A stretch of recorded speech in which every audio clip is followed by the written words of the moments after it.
बुंदेलखंड के अयोध्या के नाम से मशहूर ओरछा में श्री राम राजा का विवाह समारोह राजसी वैभव के साथ संपन्न हुआ।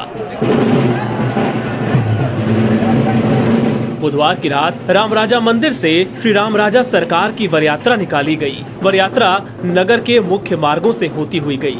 श्रद्धालुओं ने भगवान का जगह जगह तिलक पूजन किया। श्रद्धालुओं ने ढोल नगाड़ों और बैंड बाजों की धुनों पर जमकर डांस भी किया।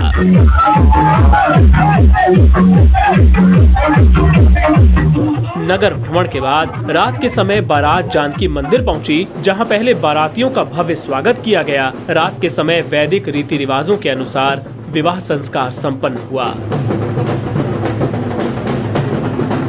मध्य प्रदेश के निवाड़ी जिले के ओरछा के राम राजा मंदिर में बुधवार को राम राजा की बारात ठेठ बुंदेली अंदाज में निकली। 3 दिवसीय राम विवाह महोत्सव में हाथों में मशाल लेकर राजसी अंदाज में बारात निकली तो उन्हें देखने के लिए हजारों श्रद्धालुओं की भीड़ जमा हो गई। जब राम राजा मंदिर के बाहर निकले तो हर तरफ राम सिया के जयघोष थे। हर कोई दूल्हा सरकार की एक झलक पाने के लिए आतुर था। पहले दिन गणेश पूजन के बाद दूसरे दिन मंडप का आयोजन किया गया। हालांकि कोविड के नए वेरिएंट ओमिक्रॉन की दहशत के चलते प्रीति भोज न होने से भक्त मायूस रहे, लेकिन बारात में हजारों की संख्या में श्रद्धालुओं ने शिरकत की। जगह जगह बुंदेली विवाह गीतों के गायन के साथ श्री राम राजा सरकार दूल्हा बनकर जनकपुरी पहुँचे। हम बड़े भाग्यशाली हैं कि हम यहाँ पर उपस्थित हैं कि भगवान श्री राम के विवाह उत्सव में सब शामिल हो रहे हैं। आज की बारात है और बहुत ही पावन दिन है आज का, विवाह पंचमी का। इसके बाद राम सीता का विवाह उत्सव बुंदेली परंपराओं और राजसी वैभव के साथ धूमधाम से संपन्न हुआ।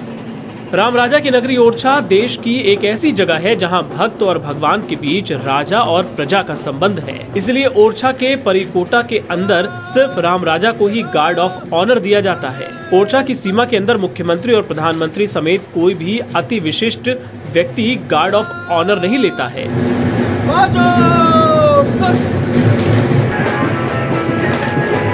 इस तरह की 500 वर्ष पुरानी अनेक परंपराएं यहाँ आज भी जीवित हैं। परंपराओं की इसी श्रृंखला में प्रतिवर्ष राम राजा विवाह की वर्षगांठ का 3 दिवसीय आयोजन भी ठेठ बुंदेली राजसी अंदाज में होता है। पंचमी महोत्सव को देखकर आज भी लोगों को बुंदेली राजसी वैभव की यादें ताजा हो जाती हैं। इस साल भी राजसी अंदाज में होने वाली बारात की शोभा यात्रा अपने आप में अनूठी रही। 2 वर्षों से इस उत्सव का इंतजार रह रहा था। कोरोना गाइडलाइन के कारण हम लोग आ नहीं पाए। मन बड़ा प्रफुल्लित महसूस कर रहा है। यहाँ लक्ष्मीनाथ मंदिर, राम राजा सरकार का मंदिर और इतना भव्य आयोजन देखकर मन प्रफुल्लित हो उठा है। बहुत ही आनंद का विषय है।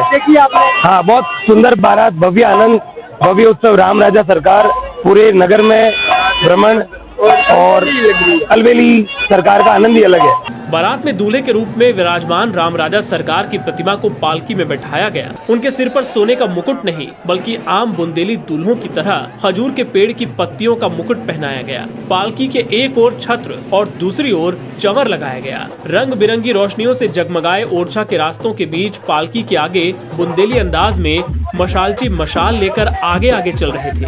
नगर में भ्रमण के बाद बारात राम राजा के ससुराल विशंभर मंदिर यानी जानकी मंदिर पहुंची, जहां पर बारातियों के भव्य स्वागत के साथ द्वारचार की रस्म पूरी की गई। इस दौरान नगर की गली गली बुंदेली वैवाहिक गीतों से गूंजती रही। आज यहाँ राजा राम जी का विवाह है और राजा के रूप में राम जी, शायद मुझे जहाँ तक जानकारी, भारत में और दुनिया में राजा के रूप में यहाँ पर ही पूजे जाते हैं, यहाँ पर ही स्थापित है। हमारे लिए गौरव की बात कि हमारे ओरछा शहर में, हिंदुस्तान तो क्या दुनिया का एक ऐसा इतिहास लिखा हुआ है, बना हुआ है कि राजा राम जो है वहाँ राजा के रूप में यहाँ पर स्थापित है। आज विवाह पंचमी के दिन उनका विवाह कार्यक्रम मां जानकी के साथ संपन्न हुआ। इस 3 दिवसीय समारोह के पहले दिन गणेश पूजन, दूसरे दिन मंडप का आयोजन किया जाता है। ऐसा माना जाता है कि पूरे वर्ष भर ओरछा के लोग अपने राजा को अपने यहाँ वैवाहिक समारोह और प्रीति भोज में आमंत्रित कर प्रीति भोज देते हैं। वर्ष में एक बार रामराजा सरकार के यहाँ प्रीतिभोज कार्यक्रम में 50,000 लोग भाग लेते थे, लेकिन इस बार ओमिक्रॉन वेरिएंट के चलते प्रशासन ने प्रीतिभोज कार्यक्रम नहीं किया, केवल भगवान का प्रसाद बांटा गया। वहीं साल में एक दिन राजा अपनी प्रजा का हालचाल लेने मंदिर के बाहर आते हैं। इस दौरान भक्त अपने राजा का घरों के बाहर खड़े होकर राज तिलक करते हैं। कोरोना काल में भी 5 वर्ष पुरानी परंपरा जीवित रही। NBT ऑनलाइन की रिपोर्ट।